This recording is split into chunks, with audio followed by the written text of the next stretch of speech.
sambutan daripada orang muda cukup baik. Dan hari ini di Kuala Kertih sendiri, pengundi muda merupakan penentu kemenangan DUN Kuala Kertih, sebab 14,091 pengundi adalah pengundi muda daripada 28,152 orang pengundi dalam DUN Kuala Kertih. Jadi setiap program yang kita buat, dan saya, KPI saya sehari 1,500 orang saya kena buat sentuhan ataupun saya kena turun ke akar umi untuk bersalam. Dan setiap hari saya melebihi sasaran saya daripada 1,500, yang mana program saya pagi-pagi saya buat program bersantai, minum pagi di dalam pekan, buka satu kedai, ambil satu kedai, semua kita pagi masuk dalam kedai untuk sambil-sambil beramah mesra dengan pengundi-pengundi. Di samping itu juga kita buat program kenduri rakyat di kampung-kampung, khususnya kawasan kubu pembangkang, yang kita buat sentuhan. Kerana di Kuala Kertih ini banyak kubu pembangkang sebenarnya. Sebab itu pada perayaan ke-12 kita tewas 4,880. Dan kali ini saya yakin dengan adanya momentum kebangkitan anak muda dalam DUN Kuala Kertih dan juga Parlimen Baling pada hari ini, kita dah nampak satu arus perubahan. Maknanya daripada awal beberapa parlimen, kita tak payah kau anak muda untuk terlibat dalam program gerak gempur, poster dan juga bermotosikal. Mereka dengan rela hati bersama-sama dengan kita, khususnya pemuda. Sebab saya dah buat sentuhan dengan anak muda ini dah begitu lama sebenarnya. Sebagai penjarah DUN daripada 2009, saya dah mendekati anak muda. Kebetulan pada masa yang sama saya juga mengubah pengusi gerakan Belia 4B kawasan Bali, yang dipetua Majlis Belia daerah Bali, dan juga pengusi 4B Negeri Kedah. Jadi hubungan saya dengan anak muda dari segi sentuhan program beredar dan juga konvoi dah jadi sebati dengan anak muda. Dan semalam pun kita try buat kejutan dalam masa 3 jam, kita SMS blasting kepada anak-anak muda dalam kawasan pekan ni saja, nak test tengok sambutan macam mana. Kita antara blasting pukul 3.30, kita minta ada pengumpul sini pukul 5. Jadi sambutan cukup baik daripada anak muda sekitar dalam pekan, yang kita cuba nak uji setakat mana semangat yang mereka ada kepada parti kita. Dan saya tak pernah tawarkan wang RM1 sebagai duit minyak motor untuk mereka datang ke sini. Sebab itu pada hari penamaan calon baru-baru ni pada 20 bulan, kehadiran anak muda lebih daripada 4,000 orang secara bermotosikal, yang kita tak pernah tak bagi apa-apa ganjaran. Maknanya pada hari ini dengan hati yang sukarela, anak muda ingin lihat kita pemimpin muda yang ada khususnya dalam Parlimen Bali. Keempat pemimpin calon-calon ini adalah orang-orang muda, iaitu yang bahagia Datuk Abdul Aziz sendiri sebagai P016 merupakan bekas Ketua Pemuda. Saudara Harun Aziz N31 juga merupakan bekas Ketua Pemuda. Saudara Azmi Cik Husin pun daripada Jabatan Kuasa Pemuda. Dan saya sendiri Ketua Pemuda. Maknanya empat calon muda. Anak muda ni senang mendekati. Jadi sebab itu kita tengok anak muda pada hari ni dia lebih suka bersama-sama dengan kita. Dan kita punya perancangan, sekiranya kita menang ke-4 kursi, kita dah berjanji dengan anak-anak muda kita akan tingkatkan ekonomi anak muda dari segi bencana pendapatan dan juga peluang pekerjaan. Yang mana ketiga-tiga DUN yang ada kita rancang untuk bina setiap kilang di kawasan masing-masing untuk pastikan anak muda dalam DUN masing-masing tidak berhijrah keluar. Ini adalah hasrat kita, dan manifesto kita ini disambut baik oleh orang muda. Dia rasa cita rasa mereka telah kita jaga. Di samping juga Perdana Menteri yang berhormat Datuk Seri Najib Tun Abdul Razak mendengar lagi orang muda, yang mana orang muda mendapat berbagai bantuan, beri dan voucher buku dan rebate handphone dan sebagainya. Ini nampak bahawasanya kepimpinan peringkat tertinggi juga memainkan peranan bersama-sama orang muda. Jadi orang muda rasa dihargai. Dan saya lihat di Bali anak muda ni sebenarnya tak susah untuk kita touch, kerana kita berada di kawasan yang luar bandar sikit. Cuma di Kuala Kertih ini saja yang merupakan kawasan pembangunan segitiga, iaitu terletak di antara Sungai Petani, Kulim, Sek dan Kebali. Center dia di tengah. Dan harapan saya kepada anak muda, dan setiap ucapan saya dengan anak muda, jumpa saya dengan anak muda, hasrat saya cuma satu: mencapai kemenangan 2/3 Negeri Kedah, mengekalkan kemenangan 2/3 di pusat. Kita minta pada Ayub 14 Kuala Ketik ini dipecahkan sebagai satu parlimen asing untuk memudahkan kita kawal atau kita tingkatkan pembangunan di daerah Kuala Ketik itu sendiri. Sebab ini pengundi di Kuala Ketik pun hampir 30,000, dan satu parlimen balik di 93,000, satu jumlah yang cukup besar. Dan saya melihat kekuatan yang ada pada hari ini, anak muda yang ada dalam parlimen Bali pada hari ini, sebab saya mempunyai cawangan pemuda yang begitu banyak, iaitu 215 cawangan. Dalam satu jumlah daripada asal saya ambil 2008 150. Ada peningkatan yang begitu mendadak sehingga 215 dalam masa 5 tahun. Maknanya anak muda dalam parlimen Bali ini, khususnya dalam Kuala Ketik, berminat dengan kita, sebenarnya Parti UMNO dan juga Barisan Nasional. Sebab kita jaga mereka, kita memahami kehendak mereka dengan kita buat job fair, pameran peluang-peluang pekerjaan, kita buat karnival, jualan niaga untuk anak muda.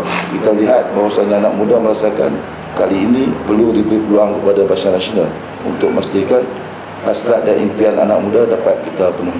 Bagaimana pula dengan keyakinan terhadap pengundi lain daripada anak muda? Di Kuala Ketik pada hari ini saya tengok sudah ada perubahan yang begitu besar di kalangan pengundi masyarakat India, iaitu seramai 2,980 orang adalah pengundi India yang diwakili oleh 5 parti, iaitu MIC, IPN, PPP, Marker Sakti dan juga parti kita yang ada. Parti kita sebenarnya bagi saya dia akan membantu kita untuk mencuri undi daripada orang-orang yang kecewa dalam PAS. Ini yang saya lihat. Kerana setiap ahli PAS di Kuala Ketik ini merupakan sebenarnya Kuala Ketik merupakan satu kubu PAS yang paling besar. Kita ada 8 BDM yang memang pada 2008 kita kalau tahu pada 2008, terutamanya di kawasan Parit Panjang dan juga Tembak. Tetapi di dalam area pekan Kuala Ketik, pengundi India dan China akan membantu kita dari segi sokongan melalui sentuhan pintu ke pintu yang kita buat dah 5 tahun untuk masyarakat China dan juga India, khususnya apabila tiba musim perayaan.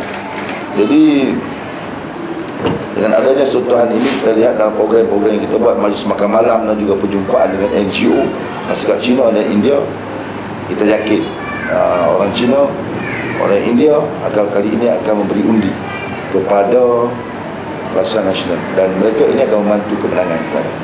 Bagaimana sokongan yang kaum Melayu punya secara keberatan secara mulu seluruh pengundi di Kuala Ketik, mereka keyakinan apa tadi, golongan muda, maksudnya golongan muda, tua, tak kira apa semua, sejauh mana kebangkitan sokongan ada, tak kira lah muda ke tua.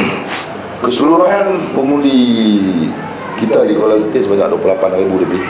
Hari ini kita dah lihat bahawasanya setiap daripada sesi ceramah yang kita buat, kalau 2008 saya terlibat sebenarnya sebagai penceramah dalam UMNO di setiap PDM dan juga lokaliti, kehadiran 30 hingga 50 orang. Tetapi pada hari ini kehadiran setiap ceramah yang kita anjurkan dah melebihi pada 200 hingga 300 dan pernah mencecah ribuan. Maknanya hari ini orang nampak dan orang lihat pada hari ini bahawasanya UMNO dan Barisan Nasional membawa objektif yang mereka rasa akan memberi manfaat. Kalau kita banding apa sekarang ni, kalau banding apa ceramah sekarang ni, kalau sekat penceramah biasa 20 hingga 30 orang yang hadir, ini yang jelas berlaku bahawasanya kita menaruh keyakinan bahawasanya dalam berayu yang ke-13 rakyat dah boleh menilai sebenarnya mana PAS mengekalkan penyandang, iaitu Cikgu Zuki, dan kita orang muda dan juga parti kita adalah orang, bukan orang asal orang Kuala Ketik, dia mai daripada daerah lain, negeri lain yang menawarkan diri pada hari ini untuk bertanding di Kuala Ketik, yang kita rasa dengan adanya pencalonan semula YB Zuki, kita akan mendapat sedikit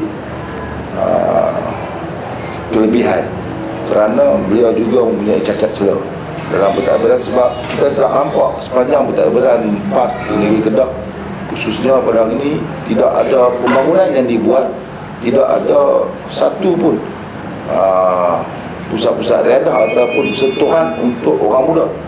Sepanjang saya kenal dan saya mentadbir DUN Kuala Ketik selaku perdana DUN, tidak pernah sekali wakil rakyat PAS menganjurkan tujuanan bola sepak 7 sekolah ataupun lain-lain kejuaraan untuk sentuhan anak muda. Tapi sebab itulah kita ambil kesempatan yang ada, kita buat sentuhan kita dengan orang muda dan juga dengan pengundi.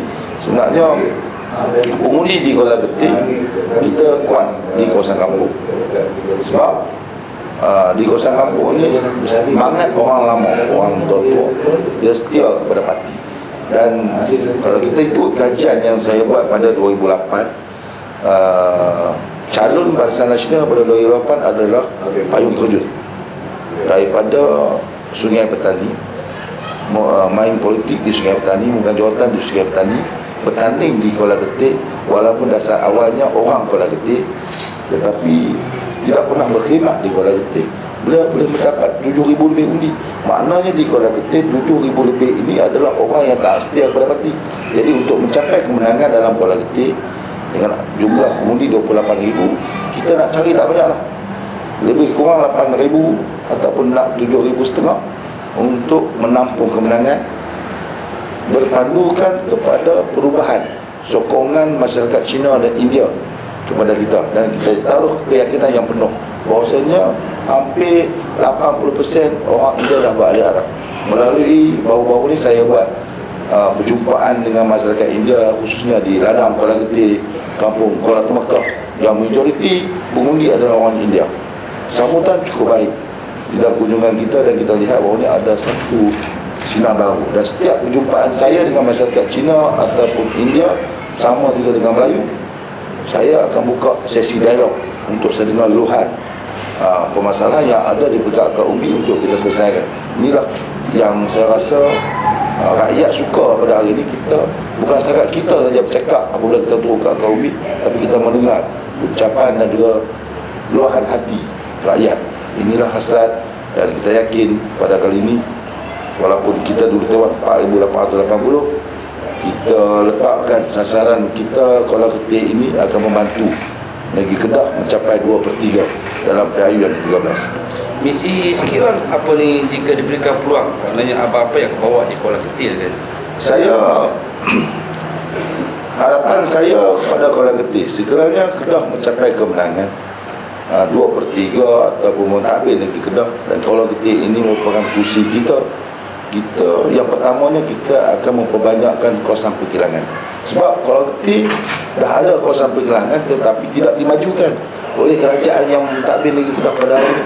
Dan saya lihat untuk menjaga anak muda dan juga orang dalam kawasan, kita perlu membina beberapa buah kilang yang bagi kita dapat memberi peluang pekerjaan kepada mereka, dengan harapan kita dapat mengurangkan penghijrahan masyarakat dalam politik, dan juga kita dapat meningkatkan pendapatan. Di samping itu, kita di Kuala Ketik kita menekankan kepada arus pembangunan. Sebab itu rangka permohonan kita kepada kerajaan melalui RMK 10, jalan ini akan diperlebarkan sampai ke Pekan Tawar. Kita dua lorong, kita akan dalam perangan fasa kedua dah telah diluluskan.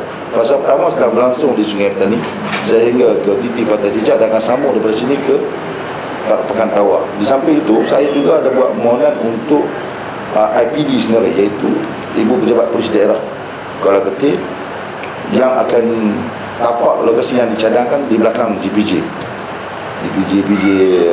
Stesen Timang Kuala Ketik. Dan saya juga dah buat permohonan untuk pembinaan sebuah balai bomba yang kita cadangkan laluan ke Pekan Tawar, dan sebuah sekolah berasrama di Tawar itu sendiri bagi mengimbangkan pembangunan sebenarnya, iaitu kita nak develop Tawau itu sebagai satu pekan baru. Sebab kita merasakan Tawau itu adalah satu lokasi yang cukup strategik dibangunkan, kerana di belakang ada satu laluan baru ekspres daripada BKE ke Kelantan, dan jalan lama di sebelah sini itu terletak di tengah-tengah kedudukan laluan ke Pantai Timur dan juga ke Sungai Petani dan juga Pulau Pinang. Jadi kita sebenarnya di Kuala Ketik itu hasil lawatan Perdana Menteri, kita dah dapat naik taraf pandang bola yang sedang dibina di Pekan Kuala Ketik, hasil lawatan Perdana Menteri dan hasil lawatan Menteri Belia dan Sukan ke kawasan kita dapat gelanggang pusat di belakang pejabat saya ni. Dalam kawasan tanah UMNO, bangunan UMNO, kita ada sebuah gelanggang. Dan hasrat saya, sekiranya kita menang, kita nak develop satu buah dewan serbaguna untuk kemudahan masyarakat Cina dan India untuk melangsungkan perkahwinan. Sebenarnya di Kuala Ketik ni tidak ada satu dewan yang besar yang boleh menampung melebihi kapasiti 1,000 orang. Ini adalah permintaan daripada akar umbi yang dipertimbangkan, dan kita buat permohonan kepada kerajaan tempatan. Hasil lawatan Menteri Pemandangan Tempatan ke Bali, kita kemukakan permohonan dan dipertimbangkan. Dan saya yakin dengan adanya permohonan-permohonan yang kita dapat utarakan kepada kerajaan dan kerajaan menerima hasrat kita dapat membangunkan daerah Kuala Ketik. Sebab kita juga ada memohon pembinaan sebuah hospital pakar di kawasan Kuala Ketik. Dengan adanya pembinaan agensi yang kita minta dibina di Kuala Ketik ni, dengan harapan kita nak mentadbir sendiri daerah Kuala Ketik sebagai anak jati Kuala Ketik. Saya melihat Kuala Ketik perlu dibangunkan untuk bermanfaat kepada semua.